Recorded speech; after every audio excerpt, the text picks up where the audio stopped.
जी नमस्कार, मैं हूं राज पाठक। देखिए, काराकाट लोकसभा में जब से पावर स्टार पवन सिंह आए हैं उसके बाद से उनकी जीत की जिस तरीके से जश्न मनाई जा रही है कि बस वो आए और जीत ही जाएंगे, लेकिन ऐसा है नहीं।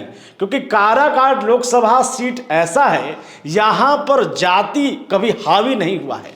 क्योंकि अगर ऐसा होता तो फिर यहाँ से लगातार पिछले 3 टर्म से कुशवाहा जाति के कैंडिडेट नहीं जीत रहे होते। साथ ही अगर पार्टी की अगर आप बात करेंगे तो पार्टी भी यहाँ पर खास असर नहीं करता है, क्योंकि यहाँ पर वोटरों को एक माहौल चाहिए और माहौल प्रत्याशी पर ही निर्भर करता है। आपको बता दें कि काराकाट लोकसभा में पवन सिंह उम्मीदवार के तौर पर आ गए हैं और यहां आकर के पूरी तरीके से वो चुनावी कैंपेन कर रहे हैं। पहले तो वो काराकाट के सभी 6 विधानसभा में गए, वहां लोगों से रोड शो के माध्यम से संपर्क किए, लेकिन अब वो प्रखंड वाइज जो है वो लोगों के बीच जा रहे हैं और वहां घूम रहे हैं। दूसरी तरफ एनडीए के उपेंद्र कुशवाहा जो कि प्रत्याशी हैं वो भी घूम रहे हैं और तीसरी तरफ आपको राजा राम सिंह है। लेकिन हमने आपको जब कह दिया कि सिर्फ यहाँ पर ये काराकाट लोकसभा है, यहाँ जातिगत जो है वो आंकड़े मायने नहीं रखती हैं, यहाँ पर आपको आपका प्रभाव भी दिखाना पड़ेगा। लेकिन अगर पवन सिंह की बात करें, पवन सिंह जिस उम्मीद के साथ काराकाट लोकसभा में आए हैं वो उम्मीद क्या है, उनकी असली औकात क्या है, ये आज हम आपको बता रहे हैं। दरअसल काराकाट में 6 विधानसभा आते हैं, जिसमें नोखा है, डेहरी विधानसभा है, काराकाट है और फिर औरंगाबाद जिले का 3 विधानसभा में नबीनगर विधानसभा, ओबरा विधानसभा और आपको गोह विधानसभा। इन 6 विधानसभा पर फिलहाल तो महागठबंधन के राजद का कब्जा है, वहाँ के उनके एमएलए हैं। लेकिन जब अगर बात करें हम काराकाट लोकसभा की तो यहाँ पर जदयू के इससे पहले महाबली सिंह थे, उससे पहले यहाँ पर उपेंद्र कुशवाहा रहे हैं, तो ये आंकड़ा रहा है। लेकिन इस बार जातिगत की बात करेंगे तो राजपूत वर्सेस कुशवाहा की लड़ाई काराकाट में दिख रही है। अब ऐसे में आंकड़ों पर अगर आप ध्यान देंगे कि क्या आंकड़ा है, आखिर क्या सोच करके पावर स्टार पवन सिंह जो है वो काराकाट लोकसभा में आए हैं, तो हम आपको बता दें कि जब जातीय सर्वेक्षण हुआ उसके बाद जो आंकड़ा सामने आया, उसके बाद काराकाट लोकसभा ही ऐसा क्षेत्र है कि आरा के बाद कोई दूसरी बहुत बड़ी आबादी की स्वर्ण वोटरों की जो संख्या है वो काराकाट लोकसभा में ही है। काराकाट लोकसभा में राजपूत जाति की जो वोटरों की संख्या है वो बाकी जातियों से सबसे अधिक है और यही कारण है कि आरा नहीं बल्कि पावर स्टार पवन सिंह ने काराकाट लोकसभा को चुना है। दरअसल काराकाट लोकसभा में हमें जो मिली जानकारी है उसमें लगभग 2,70,000 के करीब जो हैं वो राजपूत वोटर हैं। वहीं ब्राह्मण वोटर की अगर बात करें तो वो भी करीब 75,000 के करीब हैं। भूमिहार वोटरों की अगर बात करेंगे तो उनका आंकड़ा भी 50,000 से अधिक है।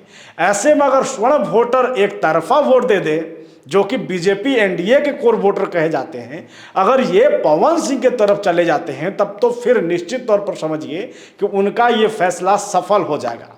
लेकिन दूसरी तरफ कुशवाहा हैं, लौकुश की जोड़ी, और ये भी काराकाट लोकसभा में इनकी भी संख्या वोटरों की कम नहीं है, ये भी करीब 2.5 लाख के पास है। दूसरी तरफ है यादव वोटर जो कि काराकाट लोकसभा में राजपूत वोटरों के मुकाबले में आते हैं, यहाँ भी उनका आंकड़ा 2.5 लाख से प्लस है। ऐसे में अब लड़ाई जो है वो दिलचस्प हो गया है। पावर स्टार पवन सिंह के पास अगर एक तरफा वोट पड़ेगा तो तकरीबन 3 लाख के करीब वोट चला जाए, लेकिन जब अगर एनडीए और महागठबंधन के बीच लड़ाई हो जाएगा तो फिर पावर स्टार पवन सिंह की पावर सीज हो जाएगी। ये पूरा आंकड़ा है, इसलिए हमने सोचा कि काराकाट लोकसभा में आखिरकार पावर स्टार पवन सिंह की असली औकात क्या है वो भी आपको हम बता देते हैं। लेकिन इसका फायदा अगर दूसरे तरफ से आप देखेंगे तो ये देखेंगे कि उपेंद्र कुशवाहा जो कि एनडीए से हैं और राजा राम सिंह जो कि कुशवाहा जाति से आते हैं और वो महागठबंधन से हैं, अगर इनकी लड़ाई होती है तो एक बड़ा जो वोट बैंक है काराकाट में ये बिखराव हो जाएगा, इसमें टूट पड़ेगी और इसका फायदा कहीं ना कहीं पावर स्टार पवन सिंह को मिलेगा। दूसरी तरफ अगर पवन सिंह जो है वो यादव वोटरों में से 10 से 20% भी सेंधमारी कर देते हैं, अपने तरफ उन युवाओं को या फिर अपने चाहने वालों को ले आते हैं, तो ये मान के चलिए फिर कि आंकड़ा जीत का उनके लिए आसान दिखने लगेगा। दूसरी तरफ है महिला वोटर। महिला वोटर किसी भी लोकसभा या विधानसभा किसी भी चुनाव के लिए बहुत महत्वपूर्ण है। वो किसी भी बाजी को कभी भी पलट सकती है। ऐसे में एक बड़ा तबका पावर स्टार पवन सिंह को पसंद करता है, क्योंकि वो भोजपुरी के एक बड़े नाम हैं, बड़े चाहने वाले हैं उनके।